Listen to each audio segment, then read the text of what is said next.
apparently, according to other studies, women do sleep 11 minutes a night more than men. And this sounds like nothing, right? If you're somebody who really struggles with sleep, you're like 20 minutes, 11 minutes. Come on, I need like 2, 3 extra hours because I'm struggling. I'm sleeping 4 or 5 hours a night and that's it. And I'd be happy if I got to 6. And I totally get you because I've been there too, and a lot of my clients are there, and you can get there. You can get to the more sleep. We just have to get to the underlying issues of what it is. So I think general consensus is women do need more sleep. And the reasons for that are actually quite multifaceted.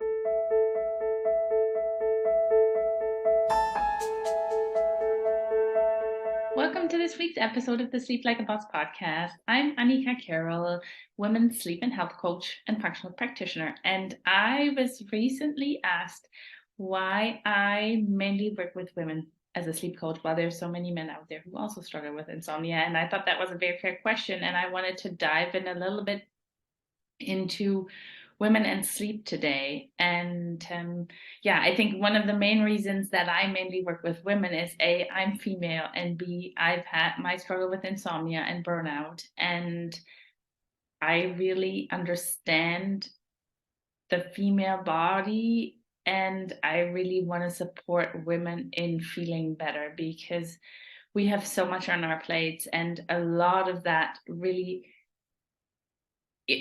that's our role, I think, to a degree in society. But I think a lot of that also really breaks us down. And while we in our 30s and 40s might not notice that, what I'm seeing in women who are older, who go into perimenopause and menopause, if we don't manage our health and stress in our 30s and 40s, we're just going to hit a rough road when we get older. And that is really what I'm trying to avoid. And I'm trying to educate and support women and get their sleep and energy back and avoid burnout or help them out of it if they're already in it. So, and if we look into why, what is it with sleep and women and how is it different from men, is actually interesting that according to the CDC, less than 2/3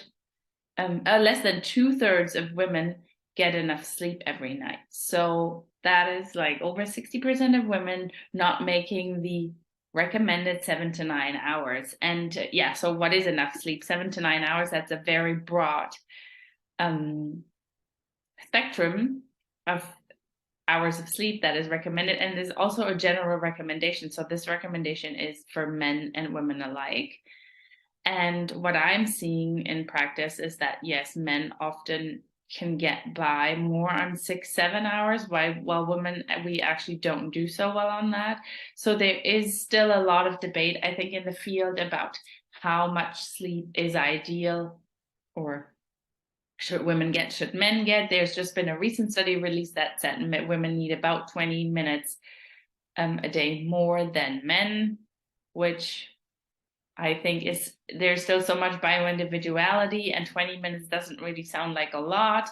Apparently, according to other studies, women do sleep 11 minutes a night more than men, and this sounds like nothing, right? If you're somebody who really struggles with sleep, you're like 20 minutes, 11 minutes. Come on, I need like 2, 3 extra hours because I'm struggling. I'm sleeping 4 or 5 hours a night, and that's it. And I'd be happy if I got to 6. And I totally get you because I've been there too, and a lot of my clients are there, and you can get there. You can get to the more sleep. We just have to get to the underlying issues of what it is. So I think general consensus is women do need more sleep. And the reasons for that are actually quite multifaceted. One really big one for sure is hormones, right? We are structured hormonally very differently from men. So while men have testosterone as one of their main hormones, that testosterone actually follows a 24-hour cycle, which is very similar to our sleep-wake cycle. So, and their body has the ability it pumps out a lot of testosterone in the morning, like we do cortisol, and it has the ability to synthesize that throughout the day and give them somewhat steady energy throughout the day. And this whole synthesizing of testosterone isn't affected as much by sleep deprivation as women are, when they get bad nights of sleep. And the reason being, a lot of the hormones for women are actually replenished in the adrenals, and the adrenals do this replenishing work overnight, and it starts at as early as 9 p.m. So if we go to bed at 1 in the morning, because we had so much to do and never got a minute for ourselves, and we just stretched it to the limit, and then we couldn't fall asleep, or we woke up in the middle of the night and we're up for 3 hours and we're staring at the bedroom ceiling, we're really depleting the body of its processes to make and synthesize these hormones and get us ready for the next day. And so that is why sleep deprivation really has a big effect on women. Women also, and that is partially related to all the hormonal fluctuations we have with our cycles, right? Because we're not on this 24-hour cycle, we're on more, whatever, 26 to 35 day cycle. We are also a lot more prone to mood disorders like anxiety or depression. And if we don't get sufficient sleep, we easily show mood issues. We show up with irritability, we show up with anger, and we can be really snappy and very short fused. And that is because sleep regulates emotion, specifically during REM sleep. And the longer we sleep at night, the later phases of sleep give us more REM sleep. And if we cut that short, then we just set ourselves up for like an unstable mood the next day. And that happens very, very quickly. Those are really big. And I think with women, this other challenge that we have is that once we have this bad nights of sleep, that our inability to handle stress is just increases significantly. Like I was just saying, our mood is bad the next day, like our adrenals haven't replenished, so we just have less capacity. And if this goes on for longer periods of time, you're really burning yourself out, right? You're setting yourself up for disaster. And a lot of people are like, yeah, you know what, that's great, and I still don't sleep, and why don't I sleep? And I think from what I'm seeing a lot in practice is there's a few things we really need to nail down to get the sleep back. And number one is really, we have to manage stress levels in the body. And that is kind of what I do, right? We have that one stress that we feel, that we know it's there. It's the I'm running behind with my to-do list. It's never ending. My boss wants something from me. My kids want to be dropped off at soccer and with theater or wherever they want to go. I need to run the household. I need to call my parents. I need to maybe take care of my parents. There's just a bajillion things going on. That is that stress that we feel, right? But then there is this underlying stress that is physiological, that's in the body, that is raising our stress hormones, and that is causing imbalances in our body that we don't see, but we might very well feel because we have symptoms. One of them being sleep issues, either not being able to fall asleep or waking up in the middle of the night or waking up in the morning and still not feeling rested. And the biggest contributor there I see is gut health.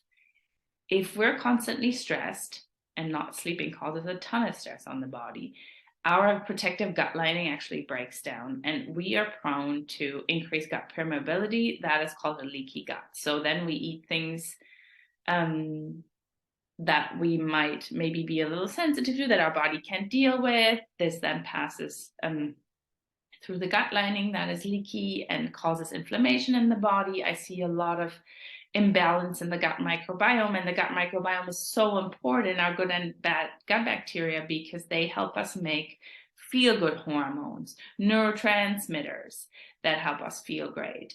And all those things get imbalanced just by an unhealthy gut, and stress is a major contributor to unhealthy gut.